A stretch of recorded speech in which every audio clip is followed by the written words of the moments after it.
Hello, good evening. This is Shamal here. Hope everybody is fine. Today I'm going to talk about our Indian intellectual resources. The parameter is whoever has got the Nobel Prize. So, not many have got Nobel Prize. If you think from 1901 to 2020, there are altogether close to 10 Nobel laureates in various fields.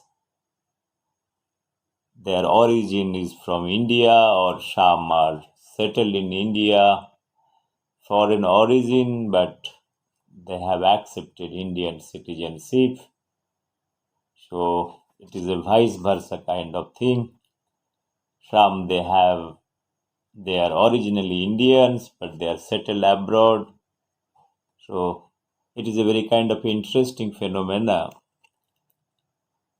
It's 120 years history of science, probably from the day Nobel Prize award that is started in the memory of Dr. Alfred Nobel's will paper, the various subjects that includes physics, chemistry, biology, physiology, peace and literature.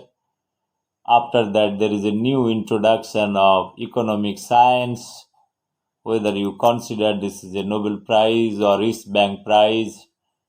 So that is a different matter, but that is started in 1968 and official prize started probably in the year 1969. So that is in the memory of Dr. Alfred Nobel, that is started by the Sweden Bank, that is the Riksbank Prize, that is the award that is been continuing from 1969 onwards till date. Friends, from India, not many Nobel laureates that has been created. So, as I have told you, first Nobel Prize that is given to a Bengali gentleman called Rabindranath Thakur or Rabindranath Tagore. So, how Thakur converted to Tagore by British, probably they are not unable to pronounce Thakur. That's why they have converted to Tagore. The way they converted Kolkata to Calcutta. So it is originally Kolkata. Now it is Calcutta. Now again coming back to Kolkata. So that is a very kind of interesting thing, probably like Bharat converted to India. So British are not able to pronounce correctly Bharat. So they made it India. So again, that is some British impacts are there in India. That is okay. Whoever has ruled close to 300 years, there must be some impact over here. My friends, my purpose is not talking about all those things. My purpose is talking the Nobel Prize. That is a very kind of a serious prize. Before I want to start with a small poetry written by Rabindranath Tagore. As I have told you, Rabindranath Tagore got Nobel Prize in 1913 for his collection of poetry that is written in the form of a book that is called Gitanjali. Gitanjali is basically a translation of Bengali poetry to English poetry, and the introductory part is written by W.B. Yeats. As I have told you that why Rabindranath Tagore is not given Nobel Prize in his original Bengali literature, probably those things are not known or not in public domain, but certainly I can say that if he could have given Nobel Prize in his original form, that could have been much better. So the real essence of literature probably one can find in the original mother language, that is the Bengali, what Rabindranath Tagore has written. So that is much more interesting probably. So friends, what I am trying to recite one small poetry of Rabindranath Tagore both in Bangla as well as English to understand the essence of in Bengali or in Bangla, and another is in English. That will give you some understanding that why I say that is translation is not a good idea. Basically, translating poetry from original mother language to another idea, the essence is lost in between. I'm going to recite the poetry that what is that where the mind is without fear, the original Bangla. First, then probably I'll see the English version part. I'm just reading it out. Chitto jetha bhoy shunno, Rabindranath Tagore. Chitto jetha bhoy shunno, উচ্চ যেথা শির, জ্ঞান যেথা মুক্ত, যেথা গৃহের প্রাচীর, আপন প্রাঙ্গণতলে দিবস সবরি বসুধারে রাখি নাই খণ্ড ক্ষুদ্র করি, যেথা বাক্য হৃদয়ের উৎস মুখ হতে উচ্ছ্বসিয়া উঠে, যেথা নিবারিত স্রোতে দেশে দেশে দিশে দিশে কর্মধারা ধায়, অজস্র সহস্রবিধ চরিতার্থতায়, যেথা তুচ্ছ আচারের মরু বালুরাশি বিচারের স্রোতপথ ফেলে নাই গ্রাসী, পৌরষের করিনি শতবা নিত্য যেথা, তুমি সর্বকর্মচিন্তা আনন্দের নেতা, নিজ হস্তে নির্দয়াঘাত করি পিত, ভারতের সেই স্বর্গে করো জাগরিত. Friends, this is a typical Bengali poetry. It has got some collection of word and each word is very, very meaningful. What I am trying to tell you, you cannot separate each word from another word. So the replacement is very, very difficult because each word has got a lot of literary meaning, and it's basically, I talked about my previous lecture, it's kind of a building blocks. Like a Shakespeare literature, if you try to replace any word with another word, the entire meaning will be lost probably. That is what I was talking to about the energy level or entropy value of each word. That is, while you are writing your mother language, your stock of word is there in your back of your mind. You try to select the word in a way and you try to give a perfect shape of a poetry with a literary meaning.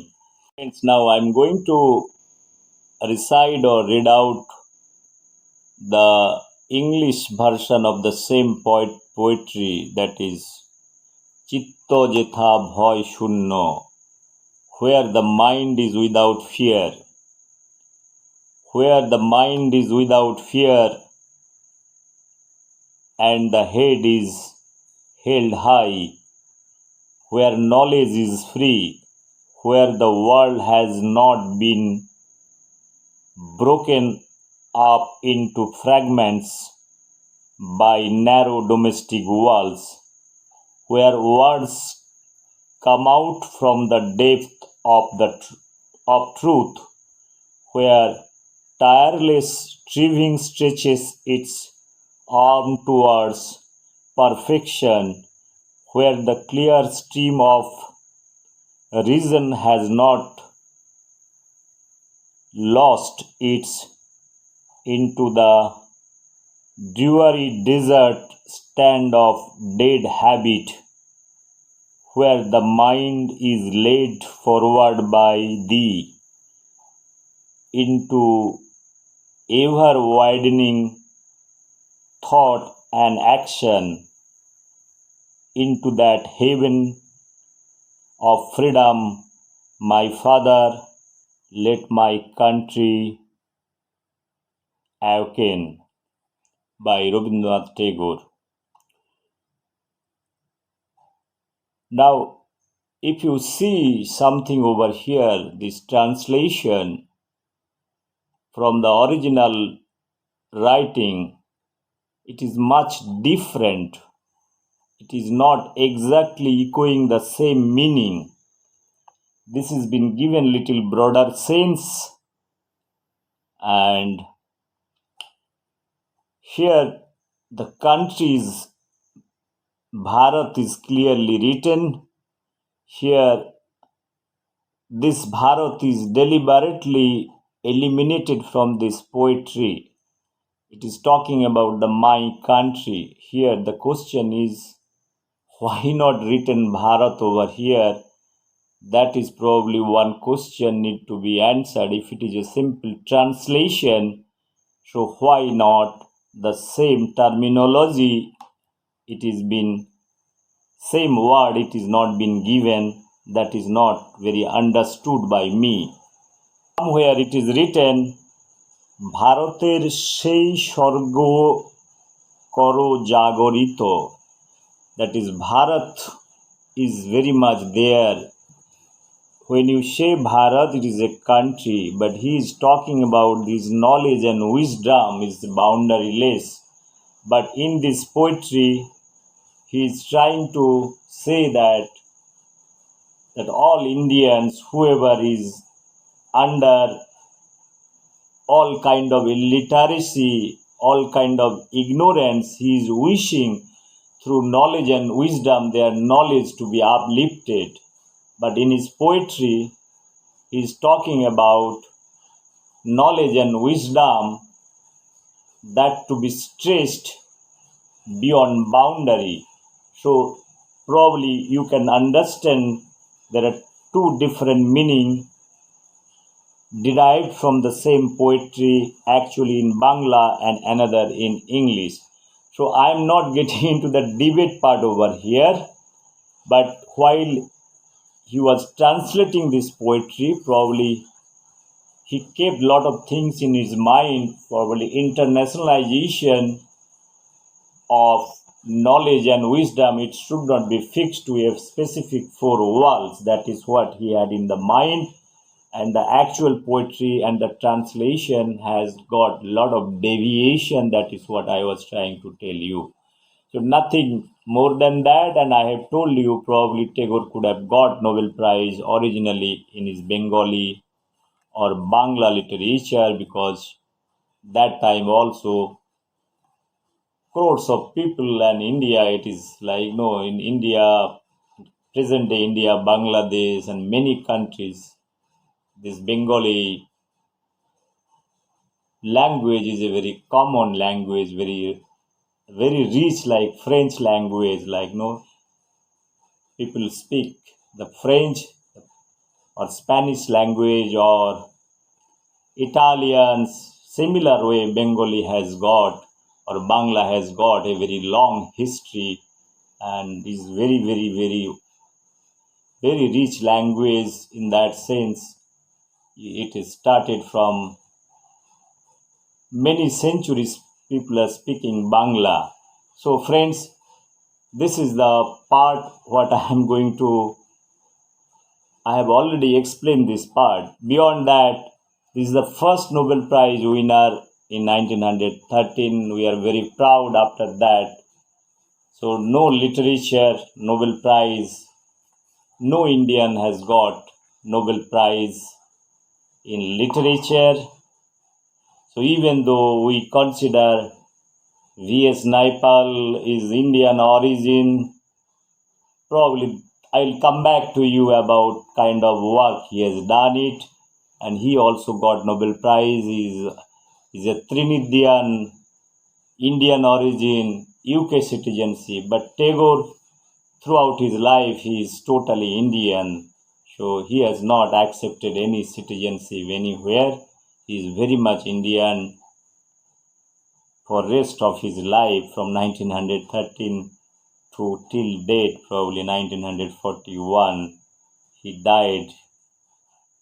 So he has never ever changed his citizenship.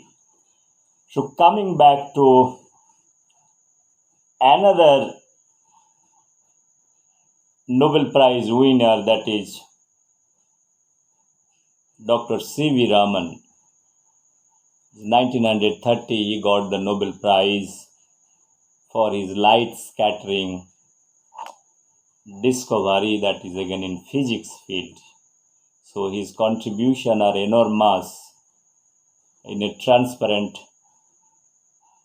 membrane, when he is passing light, he has done a lot of experiment how the light falls into this transparent light and different wavelength that has been created.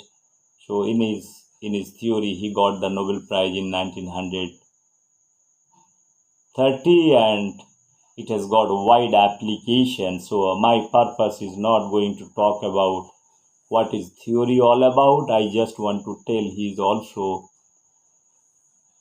a first Asian Nobel Prize winner from the field of science, got the Nobel Prize from India. So it's a proud moment. In 1930 he got the Nobel Prize. Now coming back, after 1930 there is a big gap. Nobody has got Nobel Prize because of Second World War, many issues involved. So nobody has got Nobel Prize for many various reasons.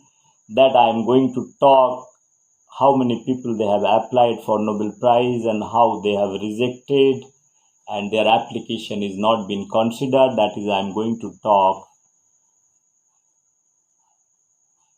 The third Nobel Prize winner, probably in physiology or medicine, in 1968.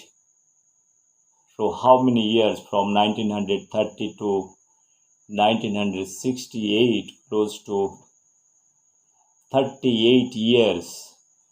So you have to get one more Nobel laureate to include in the Indian tag named, that is Dr. Haragobindo Khorana. So Dr. Haragobindo Khorana, he is basically a man from multidisciplinary field. So his work on he has worked on physics and his discovery of genetic code. So is coming out from his physics theory he is applying, and that time genetic gene is already your whatever I am going to tell you to, that is double helix DNA is already discovered. After that he is coming up with his genetic code.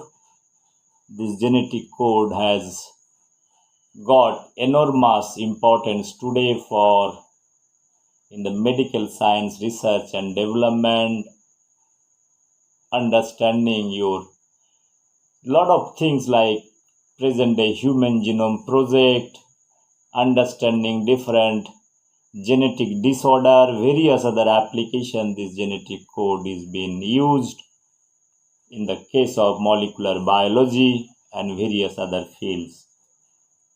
Now coming back, Dr. Haragobindo Khorana, he is basically settled in US. He died in US, so he has taken permanently US citizenship. Now coming back to the next Nobel laureate is Mother Teresa. So Mother Teresa, you all know she got Nobel Prize in 1979. So for her contribution for helping the poor and upliftment of the poor people, taking care, nursing them, nurturing them. Her missionaries, like her charitable institute that is located in Calcutta, so that is helped millions of poor people getting recovered from her missionaries.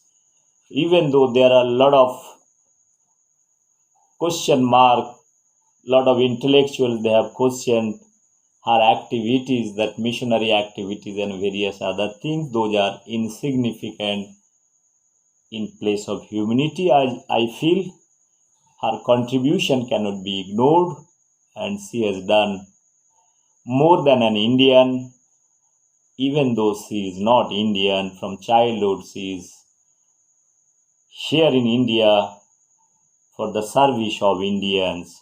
That is a great thing, probably. One can really take a lot of lessons.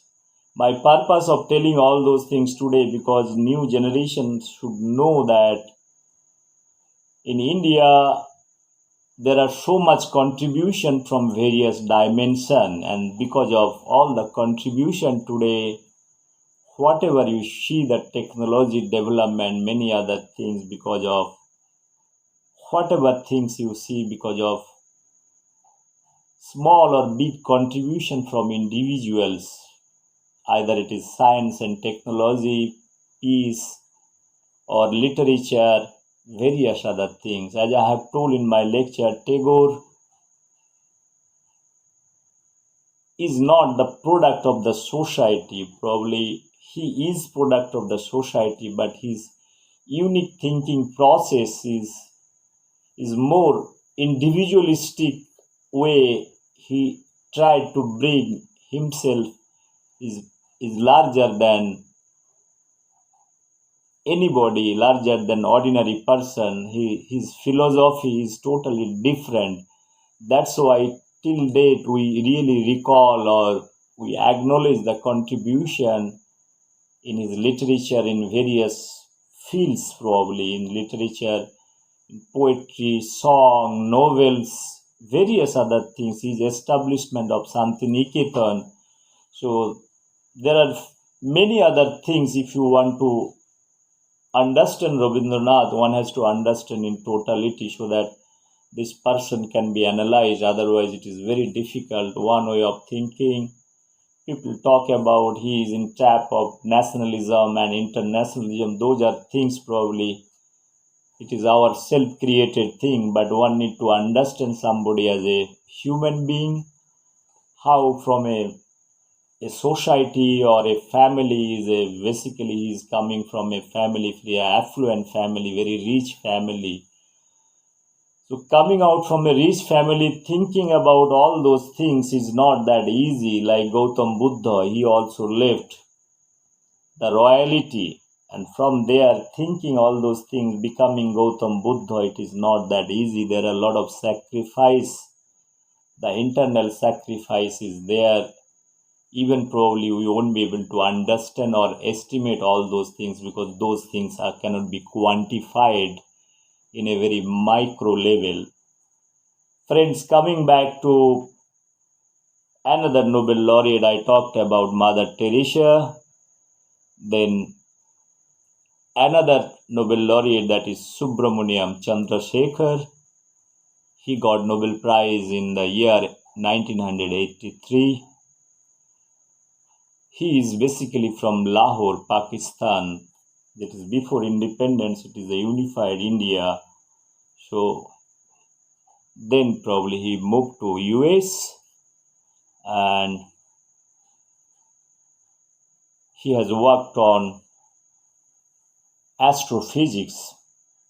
This is a very, very kind of a world, and it is the structure of different stars and how the energy is inbuilt, how the stars become absolute in terms of time. So there are various work he has done it, and Chandrasekhar Subramaniam, he has taken American citizenship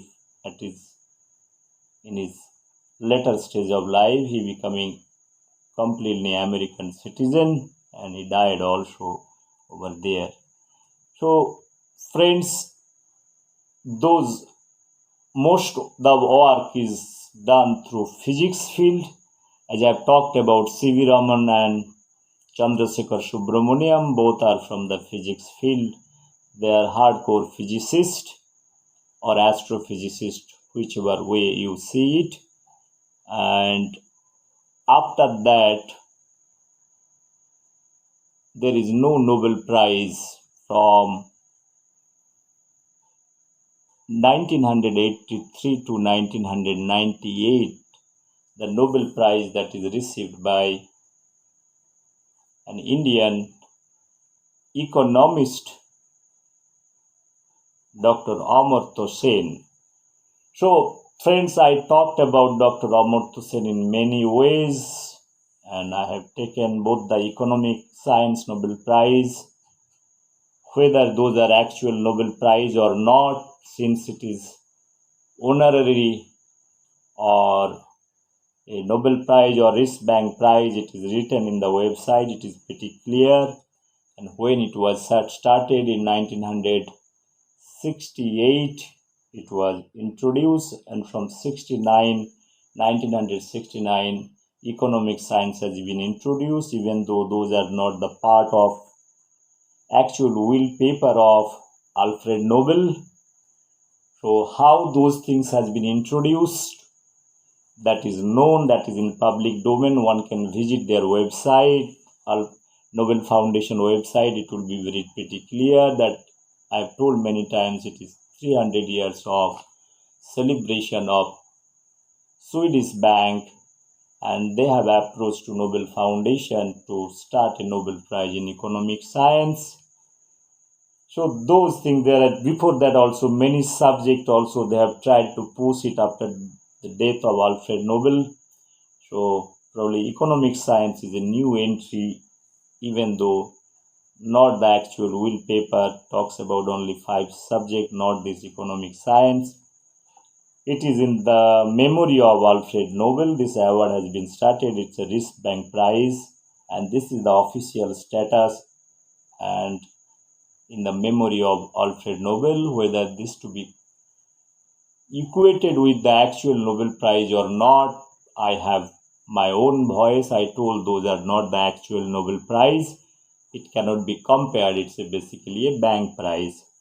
However, Amartya Sen is being treated as a Nobel laureate. We are very proud that he got the Nobel Prize. He's mostly work on poverty alleviation. He worked on Bengal famine.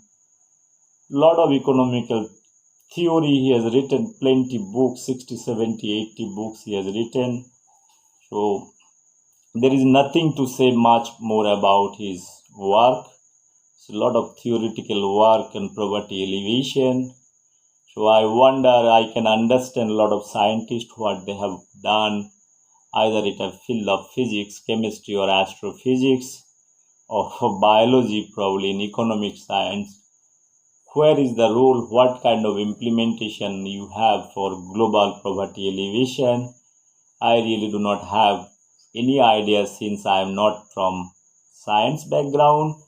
I have talked about both Amartya Sen and Dr. Abhijit Banerjee for more than 2 hours about their economical theory. Here I am not going to talk about what they have done. Probably one can refer my presentation that is there in the YouTube in my MindLab. One can search, one can go through MindLab, Dr. Nypal. Probably they will get my views over there about the economic science, the work they have done, both Dr. Amartya Sen and Dr. Abhijit. So for his microeconomics, macroeconomics, his poverty alleviation or poverty eradication or Nypal lab for poverty alleviation studies, that they are the founder member of the Nypal lab. I had a lot of question about those things, that poverty cannot be elevated to the lab, and what kind of funding they are getting, and they are recruiting marketing sales guy for pulling money from the corporate houses, and what is this concept all about? It is not very clear to me, and I have a lot of question mark over there. I have talked about that is also part of my 2 hours my presentation. Again, I am not bringing Dr. Obijit and his wife, so she is foreigner. Probably we are talking about the Indian. Dr. Obijit also got Nobel Prize in 1919 for his great contribution for economic science for poverty alleviation. Great congratulations for that. Now, coming back, there are few more Nobel Prize that is in line. That is in 2010. Before that, probably Dr. V.S. Nypal also got the Nobel Prize. He is from born in Trinidad. He is originated from India, and he has taken citizenship from UK. So this person is very, very kind of a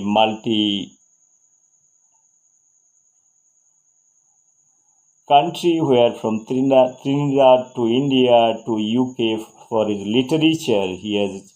His literature work is very, very good. Lot of social reform, social understanding is there for his literature, and those kind of literature is very, very critical. That is what the Nobel Foundation says, and he also got the Booker Prize. So friends, this is also a big prize in literature. If somebody is getting Booker Prize, that is probably going to tell that what kind of literature he was writing. And after that, I told you Dr. Venki Ramakrishnan got the Nobel Prize in medicine. Yes, it is in medicine. He worked on ribosome. So he has struggled a lot in his life. I was going through the life of Dr. Venki. He is from Chennai. From Chennai went to UK. He was a project or group leader. He is basically British American, and he was a group leader of Medical Research Council, that is in Cambridge Biomedical Group. Mostly he worked on, as I have told you, he is a structural biologist, and his work related to protein and ribosome. Those things are helped in biomedical or medical science for production of protein, production of vaccine, many other field in biomedical science. So he struggled in US a lot, and I have told you he has applied for 50 times or more than that in different universities just to get a job. So he has not got the job, and then so he opted for research again, and finally God is great, probably he got the Nobel Prize.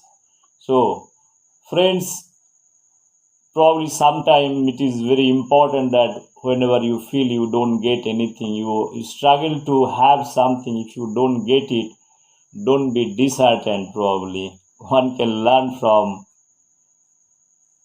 Dr. Venki Ramakrishnan. I like this gentleman because of his simplicity. He is so simple And from externally, one won't be able to understand that kind of knowledge, understanding, wisdom this gentleman is holding. He is a great scientist, probably, and his idea is he worked on multidisciplinary field in order to understand this ribosome, lot of X-ray crystallography, all those work he has done and he has analyzed, and then understanding the biological science and producing all kind of different proteins from ribosome or enzymes, and antibiotics. So those are lot of implications are there. Whoever is aware about this biochemistry or molecular biology, they will be able to understand much better way. So friends, he is permanently residing in UK, even though he is American and also UK citizenship. He is holding both, probably Indian citizenship is one of the citizenship they are holding. Friends, apart from this thing, I told you another Nobel laureate, probably everybody knows, Kailash Satyarthi. He got Nobel Prize in 2010 for his Peace Prize for his contribution for serving the poor, deprived community, children and all. So that is his great contribution. That is Bachpan Bachao Andolan. So that is his slogan, or that is his charitable organization name. Under this banner, he is doing a lot of activities. A great social worker. He works very honestly. He has a lot of views in society. Time and again, he is giving the society his views. And finally, I talked about Dr. Abhijit. One can refer my video. Those are all those Nobel laureates. I talked about close to 10 Nobel laureates. Out of that, Abhijit Banerjee is permanently sitting in US, even though he is putting his tag in India. And so we are very proud, even though he is Indian citizen, because from the origin. Out of 10 Nobel laureate, most of them probably they have given up their Indian citizenship, except Rabindranath Tagore. Mother Teresa, she is from different country, but she has taken Indian citizenship. C.V. Raman, well, she is Indian. He is Indian. Subramaniam Chandrasekhar, he is totally switched over to US. Then Amartya Sen, probably for that matter, one can refer Subramaniam Swamy is a great he is critic. So I echo the same thing probably. So one can literally get into his biography, Amartya Sen biography about the whole thing. Throughout his life being as an Indian, he is criticizing India probably in that context. A lot of great critic, they have their views. Probably Amartya Sen is having own views. These are all intellectual ideas and intellectual fight that is going on for a long time for the economic science, all those people, whoever is criticizing. Friends, one more gentleman probably has to be listed or not, I really do not know, that R.K. Pachauri, that Al Gore.